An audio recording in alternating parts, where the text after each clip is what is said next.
after my ETF investing series went viral. Thank you guys so much for that.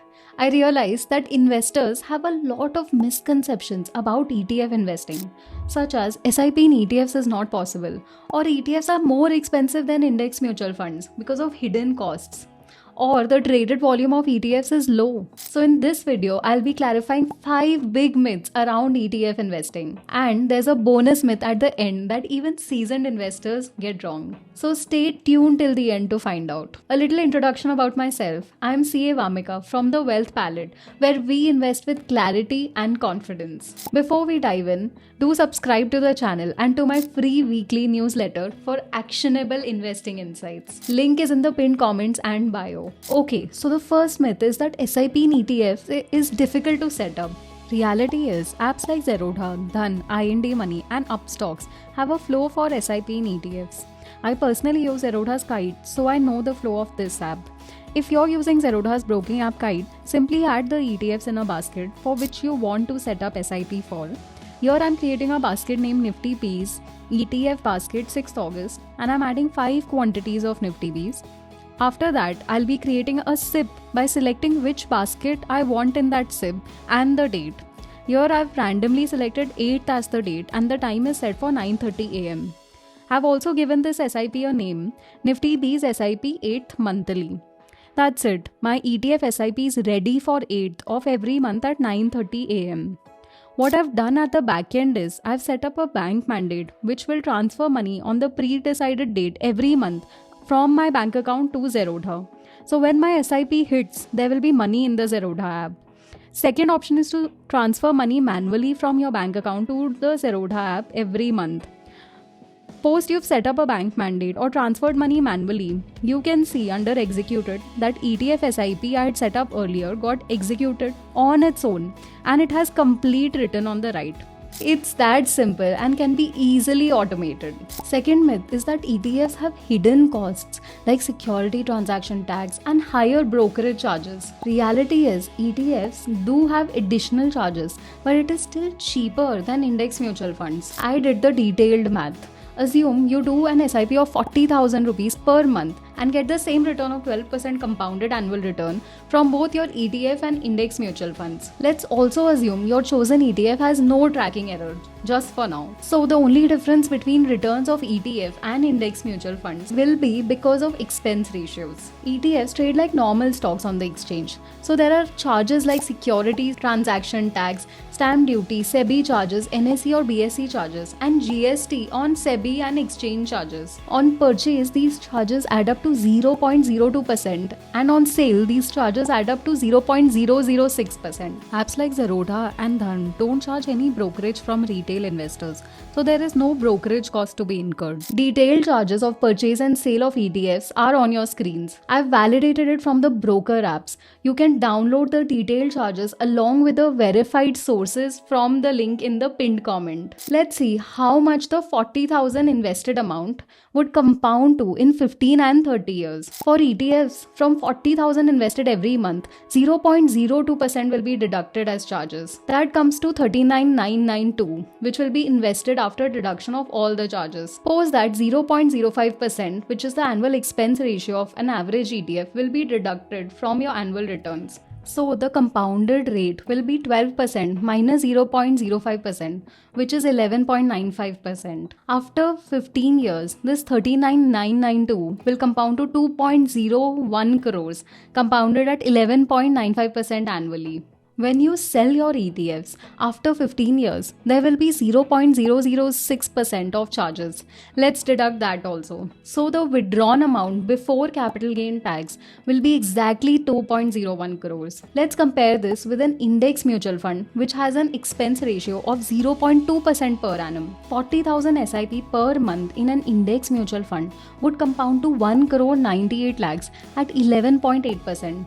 12% return compounded annually minus 0.2% of annual expense ratio. This corpus from the index mutual fund is 2.8 lakhs lower than the corpus from ETFs after factoring for everything other than long-term capital gains. But because there is no difference in the treatment of taxes, whether it is equity ETFs or equity mutual funds, hence the difference in corpus will be the same, 2.8 lakhs, with ETFs creating a bigger corpus. In fact, over a longer investing horizon, say 30 years, ETFs give higher returns than index mutual funds to the extent of 45 lakhs, taking 40,000 SIP and compounded rate of 12% per year. Imagine being 45 lakhs richer just because you chose a cost-effective investment. I don't think we fully understand how much small differences compound over the long term. So ETFs are low cost and they give higher returns than index mutual funds over time if you stay invested for longer periods. Third myth is that equity,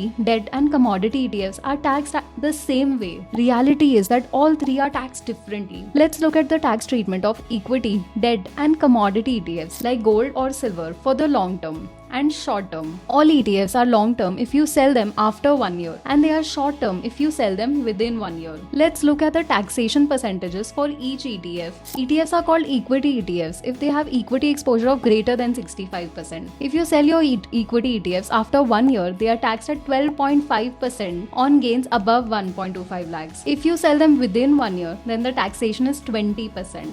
For debt ETF, taxation is based on your income tax slabs, irrespective of whether you sell it after 1 year or within 1 year. For gold and silver ETFs, if you sell after 1 year, the tax rate is 12.5%, and if you sell within 1 year, taxation is based on your income tax slab. Let's calculate capital gains together for all ETF types to understand with an example. Suppose you sell 2000 units of ETF at 279 rupees, which are bought at 86 rupees. Capital gain amount would be rupees 3,86,000. For equity ETFs, if you sell after 1 year, for long-term capital gain, you get a deduction of 1.25 lakhs from the capital gain value, and 12.5% is applied to the balance amount of 2,61,000, which brings your tax to 32,625 rupees. For short-term capital gain for equity ETF, 20% straight would be applied to the capital gain amount. Tax amount would come to 77,200 rupees. For debt ETF, irrespective of long-term or short-term, tax is applied as per the income tax slab rate. I've assumed that you fall in the highest tax slab of 30%. So 30% is applied on the capital gain amount, which would come to 1,15,800 rupees. For commodity ETF, 12.5% is the tax rate for long-term, but there is no 1.25 lakh deduction like there was in equity ETFs. So straight 12.5% is applied on the capital gain amount. Tax comes to 48,250. Lastly, for short term, tax rate is as per your income tax slab. I have assumed that you fall in the 30% bracket. So 30% of the capital gain amount comes to a tax of 1,15,800. Our takeaway is that if you're in the highest tax bracket, equity ETFs have the lowest capital gains tax for both long-term and short-term. As for debt, you will be taxed at 30% if you're in the highest tax bracket. And for commodity, you'll be taxed at 30% if you sell within a year and at 12.5% if you sell after a year. But you don't get the benefit of 1.25 lakhs from your long-term capital gains like you did in equity ETFs. Fourth myth is that dividend received from stocks in the ETF basket is not reinvested. Reality is that dividend is reinvested in the ETF. I read Nippon's prospectus and found that dividend is reinvested. SBI also stated the same, that the dividend received from the stocks within the ETF basket are reinvested. There is no cash payout. You benefit from dividends through an increase in the NAV or your unit price. The way I also cross-checked this is by checking if Nifty Bees gave the same returns as Nifty 50 TRI over the last 10 years. Nifty 50 TRI factors for price appreciation plus dividend from the stock reinvested to give the total return index, in short TRI. And the only difference between the returns of Nifty Bees and Nifty 50 TRI is on account of tracking error. So dividend received from stocks in the ETF is reinvested and the NAV is increased to the extent of dividend received. Fifth myth is that ETFs don't have enough volume. I ran a poll on my channel recently to understand what do you believe are the biggest risks of investing in ETFs, and majority of the people selected that low volume is the biggest risk. That is a myth because volume is not the problem. The reality is that you haven't selected the right ETFs maybe. Look at the volumes of all types of ETFs that I've covered on my channel. For market cap based ETFs, the average daily trading volume is greater than 6 lakhs. I have taken average daily trading volume of the last 6 months. That means 6 lakh units of ETF are bought or sold every day. As a retail investor that is sizable, detailed volume of market cap based ETF is in the file which is linked in the pinned comments. Do check that out for detailed data on ETF volume. Let's assume you do SIP of 1 lakh per month and that ETF per unit price is 50 rupees. That means you would buy 2000 ETF units once a month when the market cap based ETFs that are traded daily are 6 lakh units. The 2000 units you purchased is just 0.3% of the daily traded volume of ETFs on the exchange. I've made a detailed video on all the risks of investing in ETFs and how to check those risks before investing. Do check that video out after this video. So according to me, volume is not a risk while investing in ETFs if you choose your ETFs wisely. Lastly, as promised, there is a bonus point that I want to cover. It is the general misconception that just investing in Nifty 50 ETF gives you diversification in stocks. Actually, Nifty 50 index is also heavily dependent on top 5 stocks, which make up for 40% of the Nifty 50 index. So for more diversification, you can consider Nifty Next 50 ETFs or Midcap 150 ETFs. But please note that both Nifty Next 50 and Midcap ETFs have higher risks than Nifty 50 ETF. I have made 2 separate videos on Nifty Next 50 and Midcap ETFs, which are a part of my ETF investing playlist. You can check that out also to decide how to diversify based on your return expectation and risk appetite. Okay investors, that brings us to the end. As always, if this video added value to your investing journey, then please hit like and share it with fellow investors so that all of us can together become empowered investors. Lastly, let me know in the comments if you found this video helpful and which topics would you like me to cover in the future videos. Thank you for watching. See you in the next one.